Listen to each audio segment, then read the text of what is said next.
জানবো যে মহিলাদেরকে কষ্ট দিলে, তাদেরকে আঘাত করলে কি ঘটে।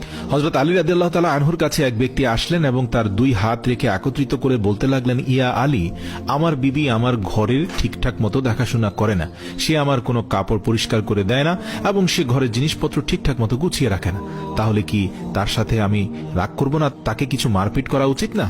এতটুকু বলার সঙ্গে সঙ্গে হযরত আলী রাদিয়াল্লাহু তাআলা আনহু বললেন, কে বলেছে তোমার বিবির উপর তোমার ঘরের কাজ করা ওয়াজিব রয়েছে? মনে রাখবে, ইসলামে মহিলাদের সম্মানকে যতটা উঁচুতে রাখা হয়েছে ততটা সম্মান অন্য কোনো মাযহাব দিতে পারেনি। আমি আল্লাহ রাসূলের কাছ থেকে শুনেছি, মহিলাদের সবচেয়ে বড় দায়িত্ব হলো সে যেন তার সন্তানকে ভালোভাবে মানুষ করে এবং সে তার সন্তানের দেখাশোনা করে।